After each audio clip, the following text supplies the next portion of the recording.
There's a little place in an industrial neighborhood just south of downtown known as a Valencia club, but to most, just know it as the best place to catch some of Sunset City's finest underground live music. That's if the sound of passing freight trains doesn't drown it out.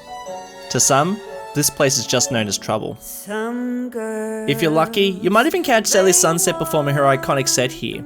She's one of Sunset City's most finest up-and-coming artists, though there's still not a lot to know about her. I'll leave that up to the audience.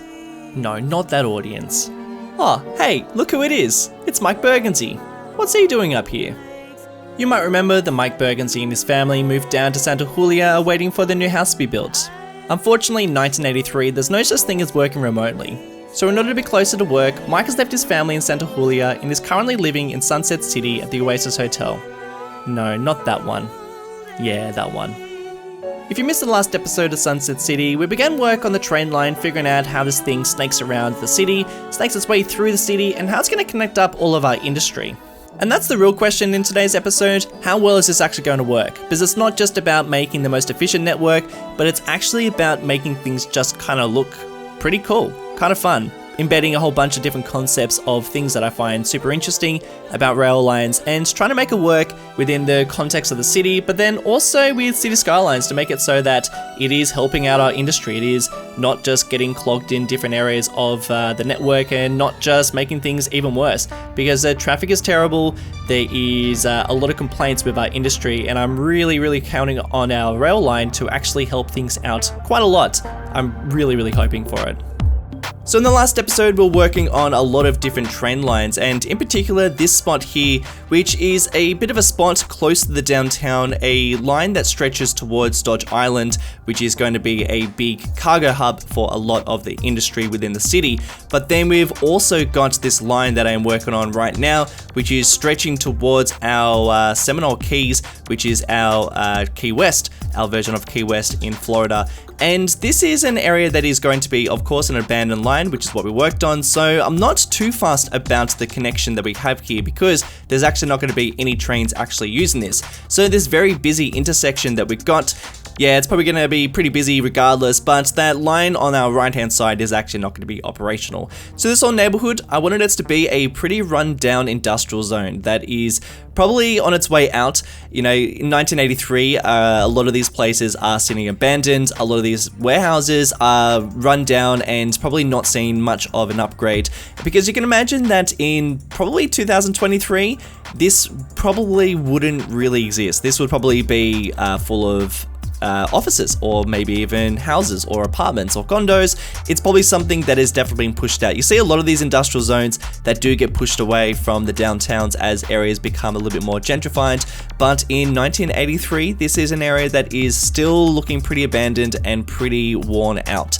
I also wanted it to feel a little bit dodgy, an area that is probably full of crime, an area that is, don't want to be walking around late at night, unless you're going to the Valencia Club and unless you know the right people. So the Valencia Club, I wanted this to be a bit of a special building. We're going to be building a fair amount of these more unique and special types of places that also have these fleshed out and detailed interiors that I'll be probably doing for a bunch of different other locations within Sunset City. If you've got any other suggestions, please let me know, because this was a lot of fun to create. It takes a while to put together some of these things, but I think that'll be fun to flesh out some of these interiors for some of the well-known places within Sunset City, for the storyline and our characters to, kind of tell their stories, things to happen inside. And it's a whole different ballgame creating the interiors of these places, but I think it definitely pays off. So if you've got any other ideas, do let me know. In terms of actually building the interior of the Valencia Club, I built it to the side, off away from Sunset City, so I could actually have some nice frame rate and I could work on this place just in finer detail. And then I actually exported it with Move It so that it's actually not just sitting some random place on the map. I can just import it back in when I want to take some cinematics and then export it back out. These are characters, these people sitting in the Valencia Club. These are all made by Sven Berlin, who I've been working quite a bit with to create some more 80s style characters. He's amazing. He's been creating some really amazing characters for the series, as well as Sully, who's been creating these animated guys as well. Mike Burgundy sitting in the club there. So just look forward to that, because this is really only scratching the surface. There's actually still a lot more that we're going to be creating for this as we move forward within the series. And with that in mind, I want you guys just to have a bit of a think about something and let me know in the comments section. I did mention that this place is known for a bit of crime and a bit of a bad reputation, particularly with the police force within this area. Over the next couple of weeks, I would like to introduce, with the help from you guys and Sven Berlin, to create a couple of different gangs that occupy the streets of Sunset City in different districts, in different areas, in different neighborhoods, representing their neighborhood as well. One of my favorite parts about playing Grand Theft Auto were the different gangs that you would encounter depending on which part of the city you were in. I was a kid of the 90s, so I played all the classic Grand Theft Autos before they became a 3D thing, and something that I really loved was the gangs that were introduced in Grand Theft Auto 2, which is, so old now, but they, had a whole bunch of different types of gangs, and they would each occupy their different areas, and those areas really represented, or at least those gangs really represented those parts of the city. So, I'd like to put it to you guys, what gangs do you think we should introduce within Sunset City? Sven Berlin is going to create these into groups of animated people that are going to be occupying the streets, but it's up to you guys. What are those people going to represent? Where are they going to occupy? What parts of the city are they going to occupy? And what makes these people unique? What do they represent? What I would also really love is a nod to the 80s, what was happening in Florida within the 80s, and what was happening in Miami. But then also thinking outside the box, I know that there were a lot of culture wars, a lot of drug violence, a lot of territorial conflict within gangs within the 80s, probably still today in Florida. But to be honest, I would really love to really think outside the box and maybe take things a little bit more lighthearted. Keeping things somewhat PG would be excellent. Maybe we're importing coconuts into the city. Maybe that's what the gangs are doing. Maybe there's a gang that occupied downtown and they're just a bunch of guys in suits. And then there could be a group that have an ideology that's just very specific to Sunset City, something that we end up building down the track. As always, I look forward to reading your suggestions, and I guess you'll just have to wait and see which ones we end up choosing. But for now, I just wanted to finish off this area by adding in some extra bits and pieces, such as this storage facility that's sit in the corner over here. And then of course, Mike Burgundy's very, very sad looking motel that he's currently residing in. Yeah, things aren't looking very good for Mike Burgundy at the moment, though some might say that things might be looking up. He has just overseen the grand opening of the largest King Bun's Burger restaurant in Sunset City. However, I don't know, something just tells me something's not going right here. Let's just see how that one pans out.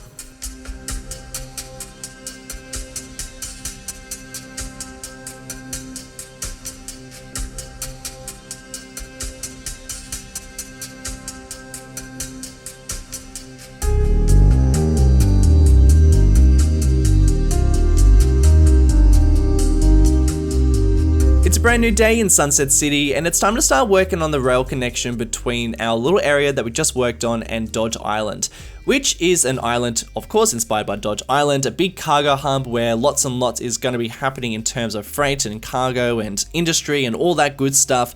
However, I want to call it something a little bit different, and the way that it looks at the moment is pretty dodgy, so we're going to call it the name Dodgy Island. I feel like that's got a pretty good ring to it. It's got a good nod to the original Dodge Island, and yeah, for now it's pretty dodgy, and I'm sure it's going to be pretty dodgy in the future. This section is a pretty complicated one. We've got a lot of elevated highway and road below, so we're going to make sure that we are raising it up pretty realistically and making sure that we've got enough clearance too. Not to mention that we've got huge amounts of traffic coming from the industry, but also we've got the outside connection that connects up to our outside connection and our city, so lots and lots of traffic. But I did do that on purpose. I did do that knowing that we're going to have a lot of traffic here, so I don't really mind it too much, but we do need something to make things just a little bit easier for our cargo to come in and out of the city, because at the moment this is not it. Something to note is that I actually built all this before that industrial suburb that I built at the beginning of this episode, so if you're wondering where that is, it hasn't been built yet, but it has been built. Okay, so the order's a bit mixed up. Don't worry about it. Just don't think too much about it. It makes sense in terms of editing. And in terms of making sure that this is a somewhat realistic area, I needed to make sure that we had enough elevation for the road below, and then the rail, and then the elevated highway. What I'm doing here is I've placed down a freight train just so I can see the different height levels that I need to achieve in this area, making sure that the highway gives enough clearance for that train to go underneath in every section of that rail line. And it's going to be a big back and forth process, and you're not going to see the whole thing because it gets a little bit boring after a while. But just the generalness is just to go through making sure that the cars below have enough clearance, and then the highway itself. Also, don't really mind if there are some areas that are really high up, because this is a very flat map. So some sections like this, to have some elevated areas that just show some different types of height differences, I think is kind of nice. It really just makes some different types of interactions with what is happening around the place. And I'm going through and I'm using no controller just to make these slopes a little bit better, but none of this is totally perfect. I'm actually going to come back and fix some of the pillars so they're not clipping into everything, and also make sure that the rest of this area is a little bit more detailed. But for now, I just wanted to make sure that things were looking a little bit natural. Well, probably the opposite of natural, but realistic is what I'm trying to go for. The train line itself is probably the hardest part because it needs to be a really gradual incline. Otherwise, trains can't really maneuver around inclines that are very sudden. Cars can, but not so much trains. So trying to make sure that it's as gradual as possible, and it still could potentially use a little bit more of a gradual incline, but it is what it is. It's definitely more achievable when you use no controller and stretching out some of those nodes. But this area just here is the biggest and most difficult section because we've got 3 layers of traffic coming in and out of this spot. So just trying to figure out what that height is, and I don't think it's perfect, but it's definitely fine for now, which is why we're not going into any detail of this section, because I think this will be a fun episode to work on later on. But as you can see, it's somewhat pretty decent. We've got enough of a gap between all of our vehicles. Maybe not so much the trucks underneath that section of train track, but I also feel like there's probably a bit of a height warning for that section. But then just moving some of the pillars so that they're not clipping in. But again, we're going to come back here and work on these a lot better. What do you reckon we should stick under here? I feel like this is definitely a, an interesting spot. I love, sections like this. It's one of those I love areas, but I also don't love. It's more of an interest thing. I don't love the look of it, but I like making them city skylines, that's for sure. I wanted to grab this this bridge here because this is the perfect bridge for this section of water here. This is of course inspired by the same type of bridge that stretches over this section between Dodge Island and Miami downtown. And I think this bridge it could be improved, but I think that it's a pretty good fit for now at least. After placing that fella down, I connected him up to the rest of the network and continued the journey over to Dodge Island, making a very simple connection to the rest of this area.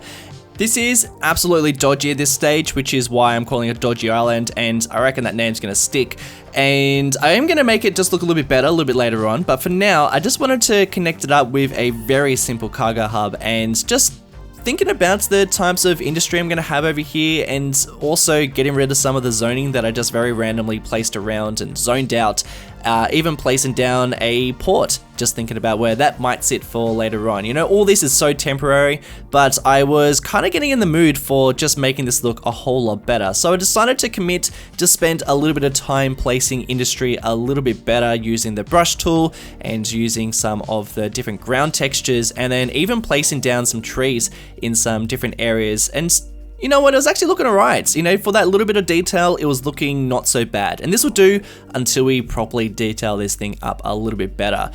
But unfortunately, in terms of functionality, not great. That port was making the world's shortest train trip right to the cargo freight terminal. So, probably not going to keep that there. We're going to change where that sits because that's definitely not great. But for now, that's there, and it's going to be great when we start connecting other things up. So that's what we're going to do.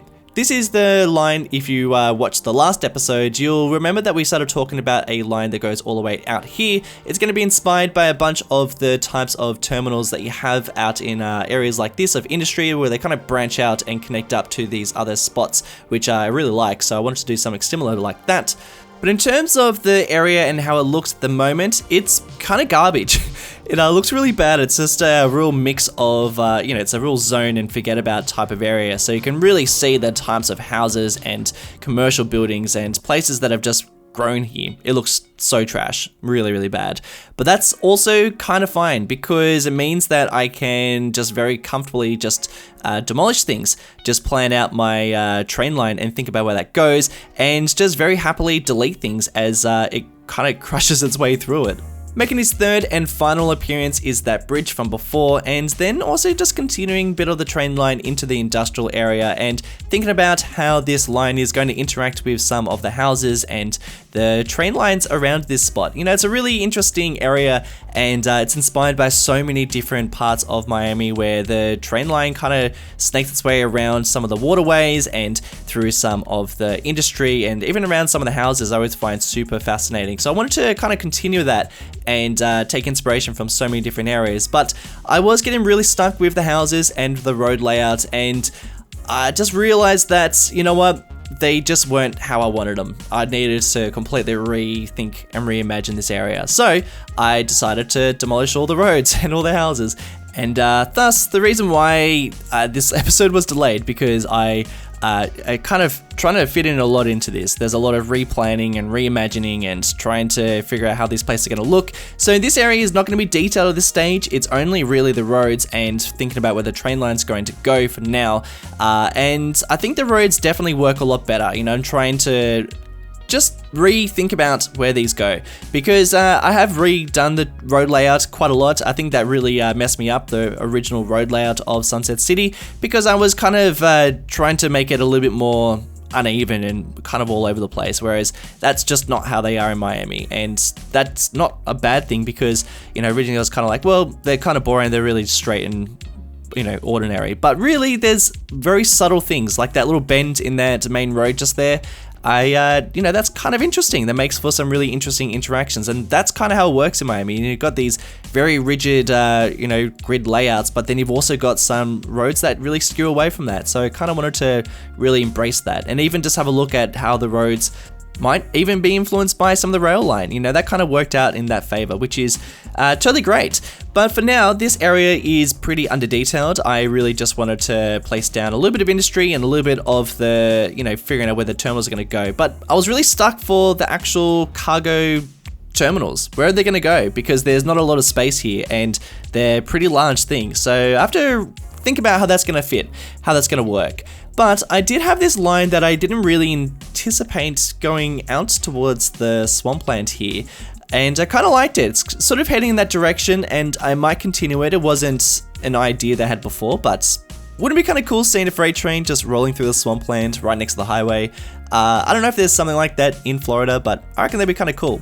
But for this area, I just wanted to finish it off with a couple more cargo hubs. And I have to mention that I got some really great feedback from the last episode, which is another reason why I wanted to just hold off releasing this one, just so I could add in a couple of extra things.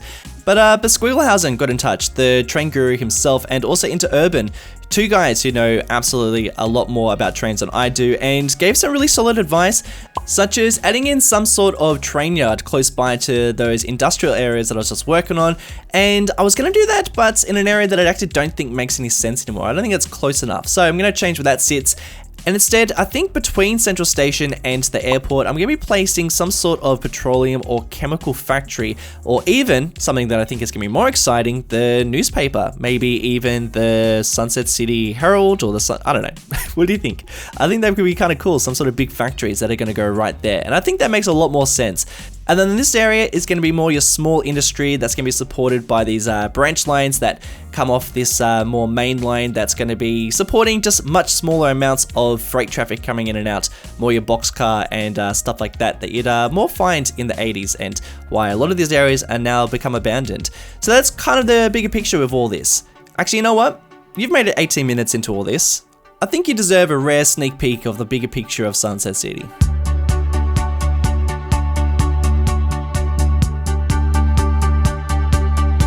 This is the Seminole State representing Florida and Sunset City representing Miami. You can see the swampland taking up a pretty good chunk of what is the island and the keys that surround it.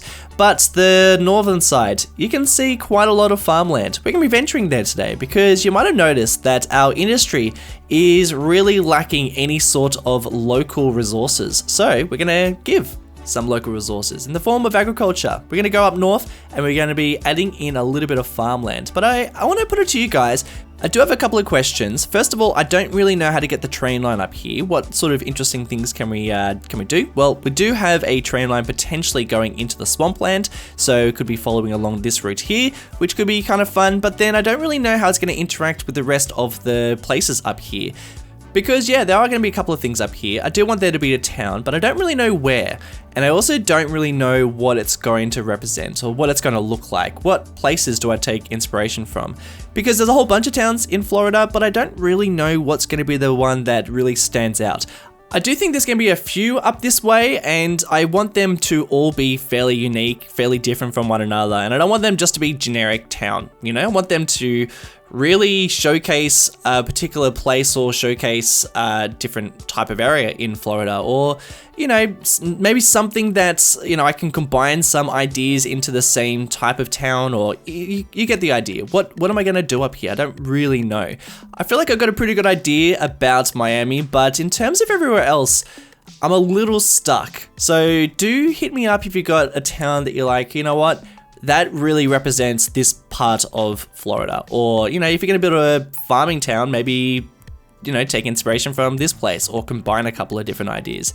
Do hit me up because I'm actually a little bit unsure. But in terms of the industry up here, again, I'm going to keep it fairly generic because none of this is really staying here. I mean, I like the idea that there are farmland up here, but I don't want to just go, okay, this is farmland, and then I just place down a whole bunch of, you know, very generic types of farm. You know, there's different areas specialize in different types of agriculture. And for this area, I thought, you know what, let's do some cattle, and we'll also place down some grain as well. So we've got some wheat growing, but again, I don't really know what I should be doing in terms of types of, I don't know, agriculture in this particular spot. You know, if this is taking ideas from one different type of area in Florida, then I should try and find something that represents that.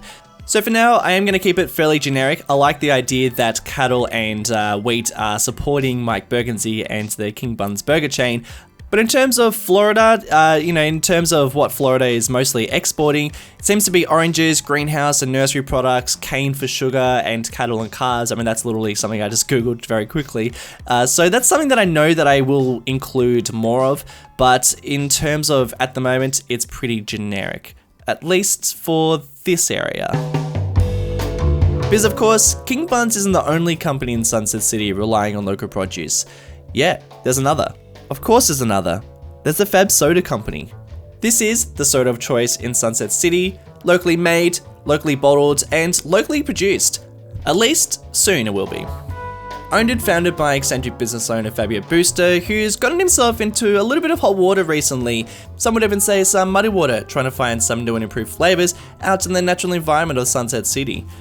But regardless, the local legend is beloved, and I wanted to show the fella a little bit of love by actually making this factory of his a functional and working factory within the city. So this is now a unique factory producing lemonade, and I have put in a little cube here, which is a working unique factory, and then even turning some of the warehouses around here to some of the things that the factory needs to operate.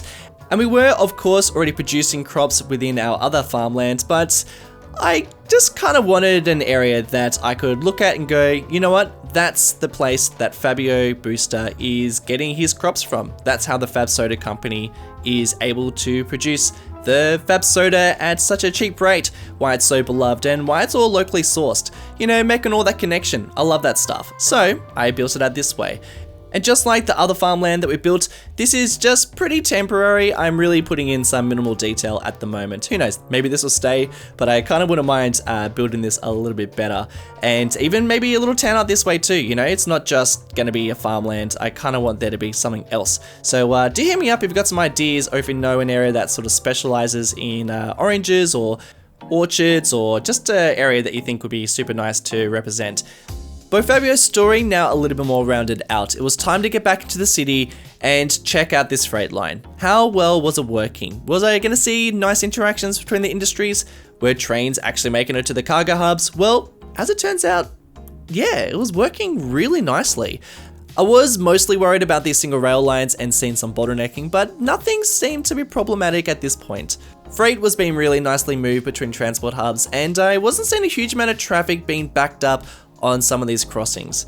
It was honestly a really good amount of train traffic. Not a huge amount, but also not too infrequent. It seemed to be working really nicely. There was just one more thing left to do.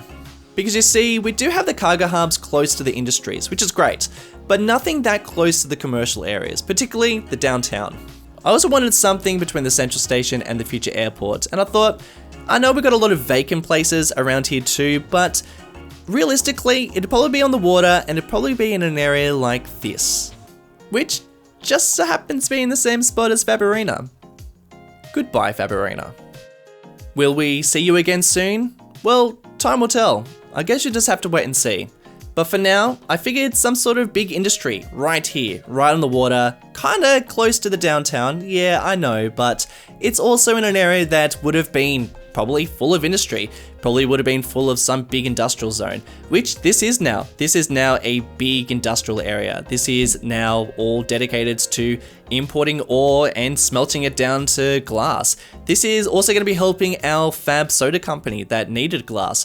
That's not just the reason why I built this here, but it definitely helps, and I could definitely use the money, which is very nice to start seeing a little bit more of an income.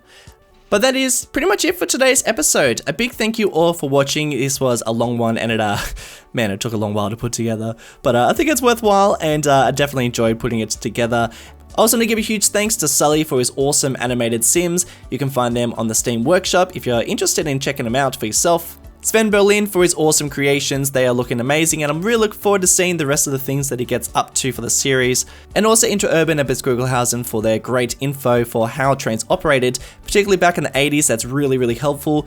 And while I'm giving some thanks, a big thank you to my patrons, Ricardo Tagalubu, Villa Natanen, Albert Funtes, SP, Summer Verheide, George Bravo, John, Impulse Music, Dylan McCarthy, Glocks Gaming, and Black Prune. Jeez, I butchered those first few names. Big thank you guys for the support, and I'll catch you all in the next one. Bye.